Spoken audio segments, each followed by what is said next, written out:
Now, Africa's participation in the ongoing 2022 World Cup in Qatar came to an end last night when defending champions France defeated Morocco 2-0 in the second semi-final matchup. By virtue of that result, the French will now have the opportunity to defend their title on Sunday when they play Argentina in the final.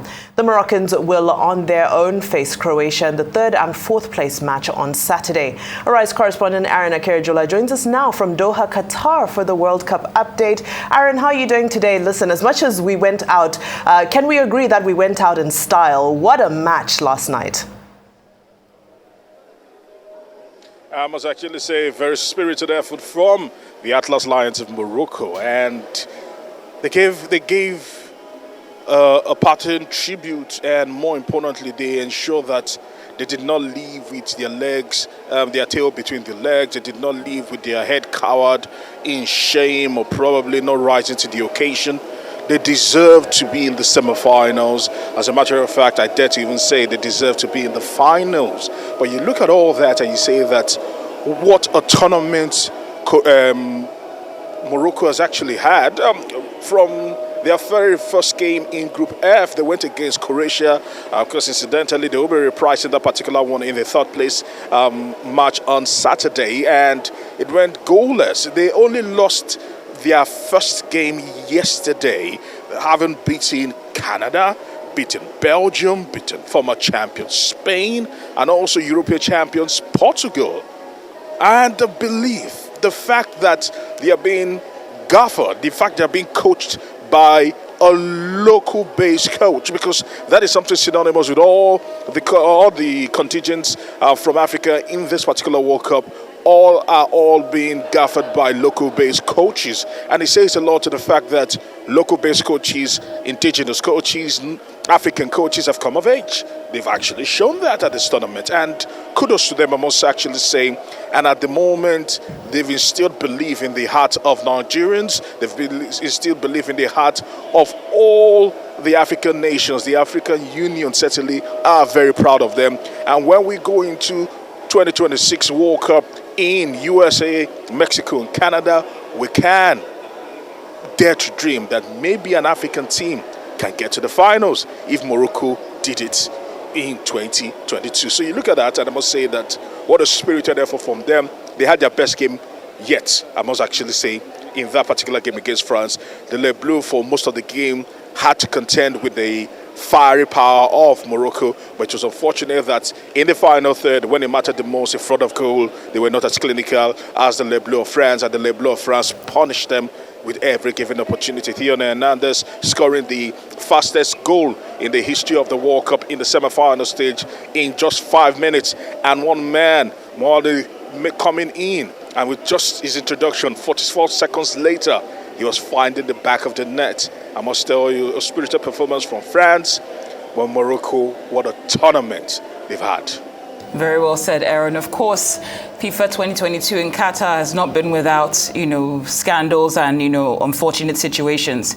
As you rightly know, the campaign Pay Up FIFA, which was started by a number of unions, including Amnesty International and Human Rights Watch, they're asking FIFA and the government of Qatar to pay $440 million in compensation for the migrant workers that were injured, killed, and those and the families of those that died. Let me use the word died in this case. And one thing that's come under criticism is the response by the Qatari government. The Minister of Labour referred to this as I'm looking for the right word here. He called this a publicity stunt. And this is being tagged a crisis of conscience. Most analysts are saying that based on FIFA and Qatar's connections globally, that's why this is being played down. I'm just wondering, since you're on ground, what you're hearing from the officials about how this migrant death of 6,500 is being treated, even though the government puts it at 500. I think the unfortunate twist to this, and I think the injustice to this has to come from much of Europe and much from the US, and the way they particularly portrayed this particular incident. the incident is really a crisis, I must say. But when it was brandished as a crisis that happened in a space of probably a year, 2 years, or probably the narratives that were being drawn were to give it a sensational outlook as against reporting facts, then they lost the moral ground to probably push this and push it to the extent of getting the Qatari government or the Supreme Council here in Qatar to admit to some wrongdoings. Because the truth is this, and it is still being established, the deaths that have actually occurred, of course, like you rightly said, the government of Qatar is still insisting that it is shy of 500, while private investigations have also pegged it at over 6,500, unconfirmed at the moment. I must actually put, happened in a space of 10 years. And the fact that we're not even sure of what really happened, the cause of death for most of these people, because some of the deaths, according to the government here in Qatar, are still insisting that some of them might have died not related to walking hazards, or probably during their time probably constructing many of the stadiums and all the buildings that are now being celebrated and being utilized here. So you look at that, I think it is in the bid of trying to probably give a dog a bad name, they went a little bit sensational about this particular news, not caring about the people, but just trying to blacklist Qatar. And that by itself just took this particular issue, major issue, off the rail. And right now there's a lot of back and forth, there's a lot of trying to address the real facts in the situation. One thing is certain, whether if it be 1, if it be 10, if it be 500, if it be 6,500, the fact that people died while trying to construct this is a big issue. It shouldn't be about the numbers. It should be about the fact that people died, and the government should be able to come out and say, okay, we have compensated these people, as against trying to make it look like, because when they're talking about the fact, several reports have even said that people are celebrating and dancing on the bloods of people. And when you give that kind of narrative, you almost try to take it away from the human angle to it, which is the fact that while in the course of prosecuting this particular World Cup over the years, people actually passed on. So it's I'm not siding any of the parties you're talking about, the Qatari government or those that have reported this particular issue or investigated this particular issue. I'm more concerned about the fact that people are more about labeling the country as against looking out for the workers themselves who have suffered to have this World Cup hold. Now, Aron, on a more positive note, Morocco reaching the stage that they were able to reach is more than just bragging rights for Africa. Of course, we've now won more slots to qualify for the World Cup. Can you give us a little bit more detail about the actual significance of what Morocco has done for African nations participating in the World Cup moving forward? No, it's not just for African nations. I must tell you that the ripple effect of what happened for Morocco in the course of this particular World Cup has actually even spewed into the rest of the world, because we know we have 6 confederations, mostly, and you look at the World Cup, only a select few have actually won the World Cup. In my last count, I think about 5 or 6 countries have actually won a World Cup. So it's an exclusive club, and they are majorly made up of Europeans and South Americans.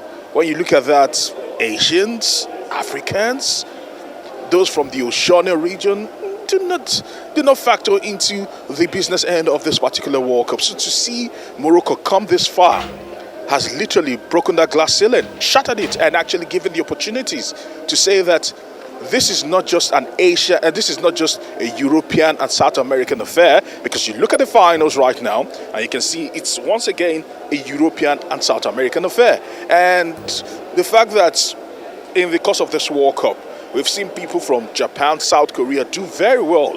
It will give hope to those from Asia going into the 2026 World Cup. 42 teams will be in the 2026 World Cup, an expanded version, and they will feel that they will have better chances, better representations, and opportunities to be able to come this far. So this is not just for Africa. This is not just for the Arab world. This is not just for those that believe that they can do it. This is for the entire world, and for those that believe that one day their continent, one day a country that is little known will be able to do it, because anomalies do happen in football, and we have a few and far between. Leicester City is one of those anomalies that actually happened in football in the Premier League in 2004.